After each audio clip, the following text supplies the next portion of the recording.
साथियों, जय भीम, जय भारत, जय मंडल, जय जोहार, जय संविधान, जय जवान, जय किसान, भारतीय संविधान जिंदाबाद। आज का जो लाइव है वो बहुत जिम्मेदारी से और सब चीजों को ध्यान में रख के तब ये लाइव जो है कुछ दिशा निर्देश और संदेश के लिए आपके बीच में मैं हूं। मैं अपनी बात को शुरू करने से पहले बहुजन समाज में जन्मे सभी संतों, गुरुओं और महान पुरुषों को नमन करता हूं। मैं नमन करता हूं महामानव तथागत बुद्ध से लेके संत श्रोमणी सतगुरु रविदास जी महाराज को, भगवान वाल्मीकि महाराज को, गुरु नानक देव को, संत कबीर दास जी को, गुरु घासीदास जी को, नारायण गुरु को, संत गाडगे जी महाराज को मैं नमन करता हूं। साथ साथ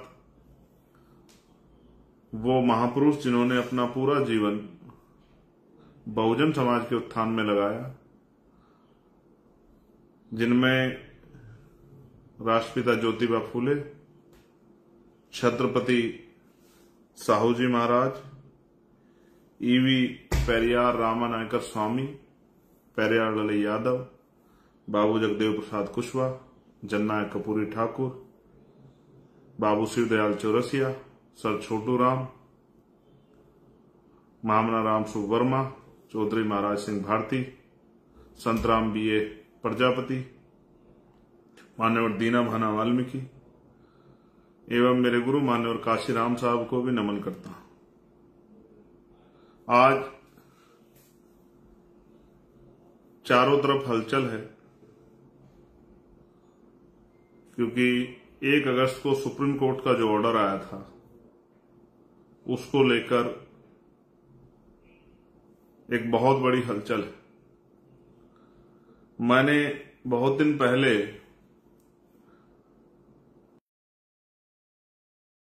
जब मैं जेल में था तो मैंने ये एहसास किया मैं निर्दोष था, फिर भी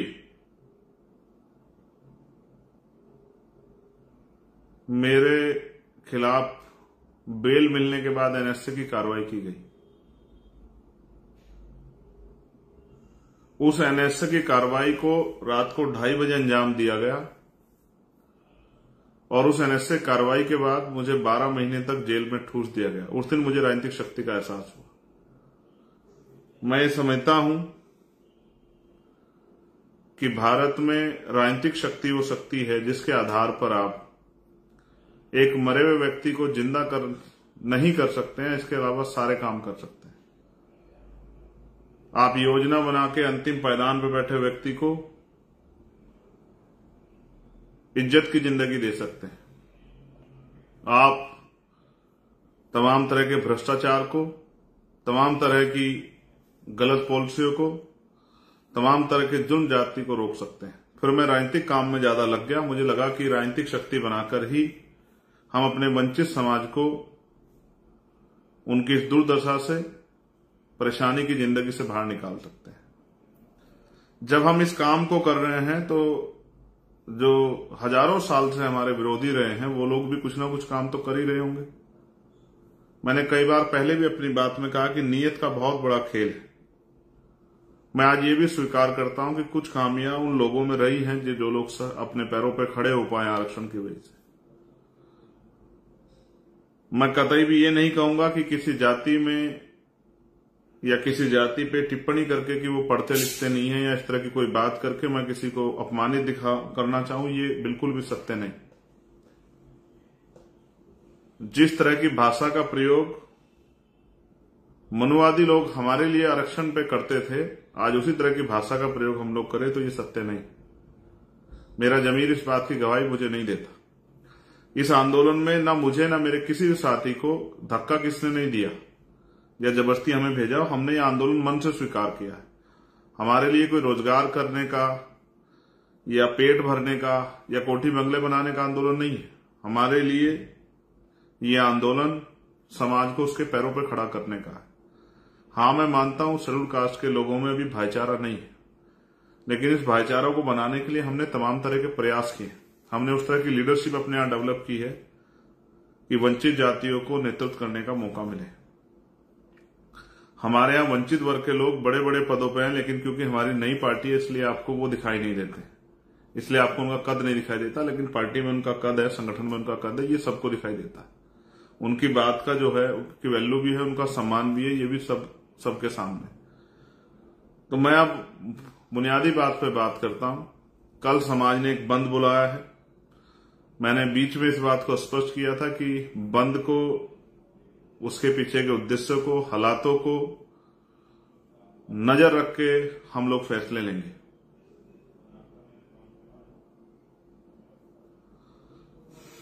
मैं सरे की बात नहीं करता हूं, ना मैंने कभी ये प्रयास किया कि किसी तरह का सरे किसी को मिले। कुछ लड़ाइयां समाज हित में लड़ी जाती। मेरे कंधों पे भी जिम्मेदारी है कि कल जब समाज सड़कों पे उतरेगा, वो किसी भी उद्देश्य के लिए उतरे, तो उसका संरक्षण करना जरूरी। इतने बड़े समाज को मनोवादियों की कठपुतली बनने के लिए मैदान में नहीं छोड़ा जा सकता है। पिछले लंबे समय से मैं यही चिंता कर रहा हूं कि कोई इस तरह की घटनाक्रम, इस तरह की अनहोनी हमारे सामने ना आए जिसकी कीमत हमें लंबे समय तक चुकानी पड़े। मेरी ये इच्छा है कि वंचित वर्गों का भाईचारा ना टूटे। 1000-2000 नौकरियां इधर उधर चली जाए, कोई फर्क नहीं पड़ता। मैं इस बात से असहमत नहीं, क्योंकि 2% सरकारी नौकरियां है, 98% प्राइवेट सेक्टर है। आप याद करो, मैं फिर दोहराता हूं, मैंने मांग की कि 98% प्राइवेट सेक्टर में SC ST OBC के लोगों को मौका दिया जाए, उनको रिजर्वेशन दिया जाए, रिप्रेजेंटेशन दिया जाए। आप याद कीजिए, मैंने मांग की कि लेटरल एंट्री जो है, जिसपे आज हम लोग जीते भी हैं, कि लेटरल एंट्री पे जो है के जरिए जो हमारा हिस्सा खाया जा रहा है, इसको बंद किया जाए। आप जिन जगह पर रिजर्वेशन नहीं है रिप्रेजेंट, मैंने उनके लिए मांग की। आप जानते हैं, मैंने 1.5 साल पहले मांग की कि उन वंचित जातियों को जिनको अवसर नहीं मिल रहा, जब 10% आर्थिक आधार पर आरक्षण आप स्वर्ण जातियों को दे सकते हो, तो मेरे उस समाज को भी आपको मुख्य धारा में लाने के लिए, क्योंकि पिछले 10 साल से ज्यादा का समय हो गया है, 13 साल हो गए, अपनी जाति का जनगणना नहीं कराई, लगातार हमारी संख्या बढ़ रही है, तो संख्या के आधार पर हमारी हिस्सेदारी तय होनी चाहिए। तो इसलिए मैंने उन वंचित जातियों के लिए अलग से 5% आरक्षण की मांग, स्पेशली उन्हीं के लिए कि उनको मिले और उनके बच्चे भी कुर्सी पर आकर बैठे, उनको अवसर मिले, इसलिए मैंने उनके लिए मांग की। लेकिन आज मेरे कंधों पे जिम्मेदारी है कि जब समाज उतरे तो उनके साथ कोई अहित ना हो, उनको कोई नुकसान ना पहुंचे, इसलिए हमने ये किया। और ये हमारे आंदोलन का प्रथम चरण है, जो ये मंद समाज ने बुलाया है। लेकिन 11 तारीख की जो है रैली, 11 तारीख का जो ऐतिहासिक आंदोलन हम लोग दिल्ली में करेंगे, वो हम समाज के सहयोग से अपने नेतृत्व में करेंगे, भीम आर्मी आजाद समाज पार्टी के नेतृत्व में करेंगे। और वो आंदोलन वो पूरा जो संघर्ष है वो इसीलिए होगा कि अब हम सरकार को बताएंगे किस तरह से हमारे अधिकार को छीन के रखने वालों को हम लोग डंके की चोट पर सबक सिखाते हैं। अब अगर सरकार किसी स्वार्थ में करना ही चाहती है, तो अब सरकार को फिर हमसे निपटने के लिए संवैधानिक तरीके से, हमसे निपटने के लिए, हमारे संवैधानिक आंदोलन निपटने के लिए तैयार भी रहना पड़ेगा। इसलिए मैं इस लाइव के माध्यम से अपने साथियों को यह भी बता देना चाहता हूं कि कल आंदोलन का प्रथम चरण है जो समाज ने बुलाया है। इसके बाद दूसरा चरण 11 सितंबर को दिल्ली में है। फिर आगे क्या करना है वो भी लगातार मैं आपको बताता रहूंगा। मैं तो चाहता था कि इस पर एक ओपन डिबेट हो। वो जातियां जिनको नहीं मिला है और जिनको मिला है, वो सब लोग आपस में बैठ के, हमें तीसरे व्यक्ति की जरूरत नहीं थी कि कोई हमारे बीच में तीसरा व्यक्ति आके फैसला करे। हम वंचित वर्ग के लोग आपस में बैठ के फैसला करके, जो वास्तविकता में इसके पूरे रिसर्च को जानकर हम आपस में बैठ के इसको निपटाते कि भाई ये किस तरह हमें आगे बढ़ाना है, किस तरह से हमारे अंतिम व्यक्ति को भी अवसर मिले। मैं इस बात से सहमत हूं और मैं आपको विश्वास दिलाता हूं, अपने डीएससी समाज को भी ये विश्वास दिलाता हूं कि हम लोग इसके बाद भी बैठेंगे, बैठ के चर्चा करेंगे। जिसको अवसर नहीं मिला उसको अवसर मिले, इसके लिए हम लोग संकल्पित हैं। मैं वचन देके कहता हूं कि इसके लिए हम लोग संकल्पित हैं। लेकिन मैं नहीं चाहता कि भाई दुश्मन ने जिस तरह भाई के सामने खड़ा कर दिया, अगर दुश्मन वास्तविकता में हमारा हितैषी होता तो जब 10% स्वर्ण जाते को दे सकते हैं आर्थिक आधार पे, तो सबसे पहले उन वंचित जातियों को देना चाहिए था जिनका अब तक कलेक्टर नहीं बना, देना चाहिए था। लेकिन सरकार की ये कोई मंशा नहीं है। आप जानते हैं किस तरह के फैसले और किस तरह से सबसे ज्यादा चुनावी लाभ लेने के लिए किस तरह से जो है प्रेस कॉन्फ्रेंस की गई।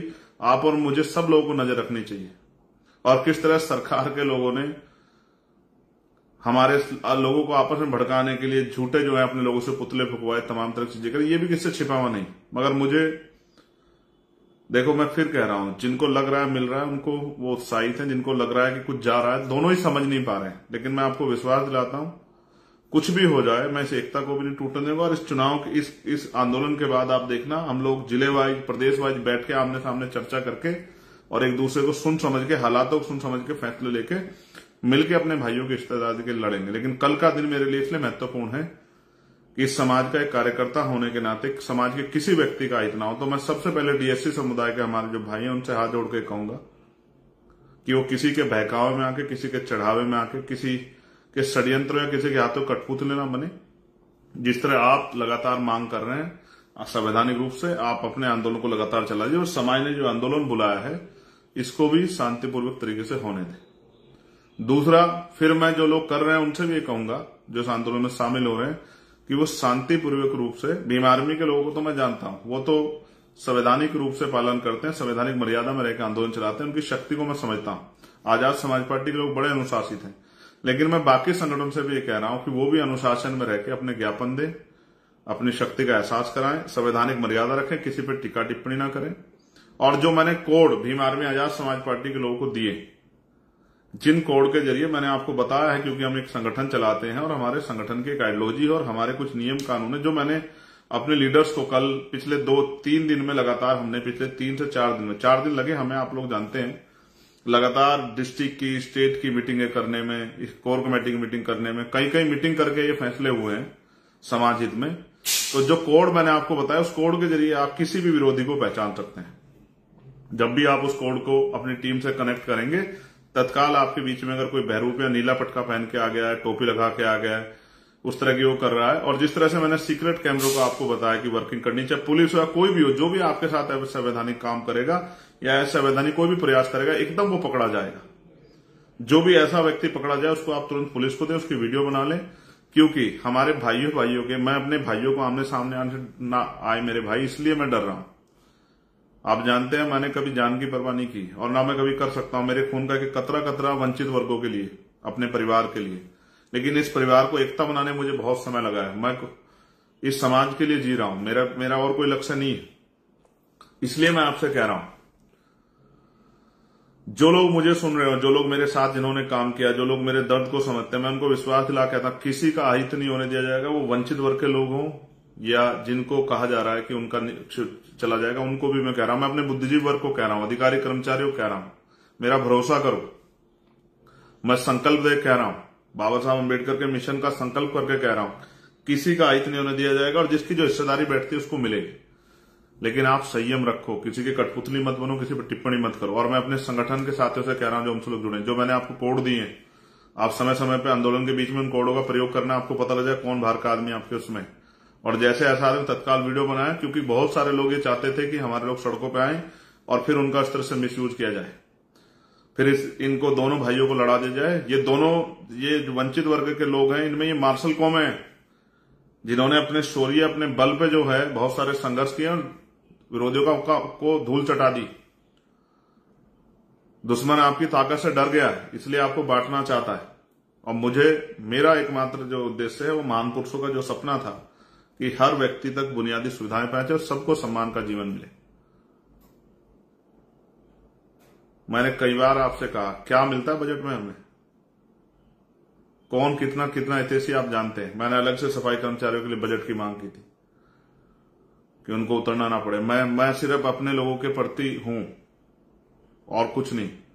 इसलिए मैंने जो अपने संगठन के लोगों को जो कोड दिया, और एक और हमने इस लड़ाई को ऐसे लड़ जाकर हवा में समर्थन कर दिया, ये हो गया वो हो गया। हमने इसके लिए एक वॉर रूम बनाया। मैं अभी लगभग 8:30 बजे एक लिस्ट जारी करूंगा स्टेट वाइज, चाहे उड़ीसा हो, तेलंगाना हो, कर्नाटका हो, चाहे केरल हो, तमिलनाडु हो, चाहे झारखंड हो, चाहे बिहार हो, मध्य प्रदेश हो, राजस्थान हो, छत्तीसगढ़ हो, यूपी हो, दिल्ली हो, पंजाब हो, हरियाणा हो, जम्मू हो, उत्तराखंड हो, मध्य प्रदेश हो, राजस्थान हो, सब जगह के कॉन्टेक्स्ट में आपको अगर कोई भी कहीं आपके साथ परेशानी आती है, तत्काल आप उन पर संपर्क करें। ये वॉर रूम इसलिए है कि आपकी सुरक्षा होकर हमारी लीगल टीम सक्रिय रहेगी। डिस्ट्रिक्ट में हमारी लीडरशिप, डिस्ट्रिक्ट की लीडर जो हमारी लीगल टीम है, अपने वकील साथियों से मैं कह रहा हूं वो लोग तैयार रहें। हमें हर मुसीबत से समाज को बचाना है। अब तक इन समाजों से राजनीति होती आई, अब पहली बार एक एकता बनकर हम लोग प्रयास किए, उस एकता से लोग डर गए। इसलिए जो मैंने कहा उस कोड का प्रयोग करना है। जो बीच में आपके कोई घुसेगा तत्काल पकड़ा जाएगा, फिर उसको कानूनी रूप से सबक सिखाया जाएगा। और दूसरा, लगातार जो है यही किसी भी आंदोलन को जो है चलाने का यही तरीका होता है कि आपके पास कुछ सीक्रेट प्लान होना चाहिए। संवैधानिक मर्यादाओं में इस आंदोलन को पूरा करना है और अगले आंदोलन 11 सितंबर की दिल्ली के लिए तैयारी करनी है। भीमारी में आजाद समाज पार्टी और बहुजन समाज के लोग कह रहा हूं, एक दिन में आंदोलन नहीं जीता जाएगा। और अब हमारी मांग जो है मैंने आपको बता दी है। हमारी मांग सिर्फ ये नहीं है छोटी मोटी मांग, अब जो है हम बताएंगे किस तरह से अधिकारों की रक्षा होती है, किस तरह से संघर्ष किया जा सकता है। अब जो बैकलॉग है, जो 15% को 4-5% में टाल रखा था, एक एक नौकरी हम लोग पूरी कराएंगे, पूरा बैकलॉग भराएंगे, आरक्षण का कोटा पूरा कराएंगे। दूसरा, राज्यसभाओं में, विधान परिषद में SC ST OBC के लोगों को राजनीतिक आरक्षण मिले, राजनीतिक रिप्रेजेंटेशन मिले। SC ST को गवर्नर हो की पोस्ट हो, चाहे राज्यसभा की हो, किसी दल की हो, चाहे विधान परिषद की हो उनमें, चाहे मिनिस्ट्री हो उनमें, साथ साथ जातिगत जनगणना हो। जितना प्राइवेट सेक्टर है, प्राइवेट सेक्टर में जो है ना रिजर्वेशन की व्यवस्था SC ST OBC के लिए। अब हमारे जीवन का एक ही लक्ष्य है, इस देश में जिसकी इतनी संख्या बारी उसकी इतनी हिस्सेदारी के आधार पर, अंतिम व्यक्तित्व को भी उसकी संख्या के आधार पर हिस्सेदारी मिलनी चाहिए। धनधरती राजपाट में हिस्सेदारी मिलनी चाहिए। वो हम लोग राजनीतिक शक्ति बनाकर भी देंगे और वो हम लोग भाईचारा बनाकर भी लेंगे। अब हम चुटकी भर के लिए नहीं लड़ेंगे, अब हम अपनी संख्या के आधार पर हिस्सेदारी के लिए लड़ेंगे और अपने भाइयों के लिए भी और अपने लिए भी हम लोग मैदान में जाके लड़ाई लड़ेंगे। हम ये पहले भी करते आए। मैंने आपसे कहा जुडिशरी में भी रिजर्वेशन होना चाहिए। जिस हर डिपार्टमेंट में जो हमारी हिस्सेदारी वो उसको हमें पूरा कराना है। अब हम SC ST OBC के वास्तविक अधिकार उन तक पहुंचे, इसके लिए रोज संघर्ष करेंगे। अब हमारा यही मकसद है कि अंतिम व्यक्ति तक सुख सुविधाएं, बुनियादी अधिकार पहुंचे और जो सरकारों में हमारा हिस्सेदारी बैठती संख्या के आधार पर, बजट में, तमाम चीजों में, उन पे भी हम लोग जो है संघर्ष करेंगे। अब हमने ठान लिया। लेकिन मैं फिर आपसे पुनः अनुरोध करूंगा, शांति प्रिय तो आप लोग हैं, लेकिन संवैधानिक मर्यादा का पालन करते हुए। और एक मैंने कहा ना, दुश्मन के मोहरे नहीं बनना, अच्छी टिप्पणी नहीं करनी है अपने लोगों। भाई भाई के साथ नहीं लड़ता है, कभी नहीं लड़ता, लड़ना भी नहीं चाहिए। 2-4 हजार नौकरियों से कोई फर्क नहीं पड़ता है। ये होना चाहिए, जरूरी है कि जो जिसको नहीं मिला उसको मिलना चाहिए, लेकिन सरकार के मोहरे बन के नहीं। इसलिए मैं आपसे अपील करूंगा। और समाज समझदार है और दुश्मन देखिए कितना समझदार है, भाइयों को भाइयों से लड़ा रहा है। वरना अलग से भी 10% 5% दे सकता था, लेकिन फिर भाई भाई से लड़ते तो वो तमाशा कैसे देखता। और गजब का खेल, जो लोग देने का वादा कर रहे हैं वो राजस्थान में समर्थन भी कर रहे हैं बंद का। कई खेल चल रहे हैं, बहुत सावधान रहिए। मैं राजस्थान के साथियों से, मध्य प्रदेश के साथियों से, उत्तर प्रदेश, हरियाणा, पंजाब के साथियों से, उत्तराखंड, दिल्ली, बिहार और झारखंड के साथियों से, तमाम नॉर्थ की बेल्ट से, तमाम साउथ की बेल्ट से ये आपसे प्रार्थना करूंगा। और 8:30 बजे हम लोग लिस्ट जारी करेंगे। कहीं किसी कोई परेशानी आती किसी भी तत्काल होकर, और एक एक मिनट की खबर के लिए चंद्रशेखर आजाद आपके बीच में है। हर उसके लिए कहीं शासन प्रशासन अगर गुंडाई करेगा, उनसे लड़ने के लिए, सब चीजों के लिए आपके 24 घंटे बीच में है। लेकिन उस लिस्ट के लिए आप तत्काल जो है संपर्क करें और कोई भी बात हो तत्काल बताएं। लेकिन बहुत जिम्मेदारी समझदारी से संवैधानिक मर्यादा का पालन करते हुए शांतिपूर्ण तरीके से अपने ज्ञापन दें और अपने विरोध को दर्ज कराएं। आपने मुझे सुना। आप सभी के लिए मंगल कामनाएं। जय भीम, जय भारत, जय संविधान। आप सभी के लिए मंगल कामनाएं। बहुजन समाज जिंदाबाद, आजाद समाज पार्टी जिंदाबाद, भीम आर्मी जिंदाबाद, और मेरा हर एक व्यक्ति भाई परिवार जिंदाबाद। आपका कार्यकर्ता, आपका भाई चंद्रशेखर आजाद। जब तक महान पुरुषों का सपना पूरा नहीं होता तब तक हम लोग रुकने वाले नहीं है, और दुश्मन की किसी साजिश को हम लोग कामयाब नहीं होने देंगे। धन्यवाद।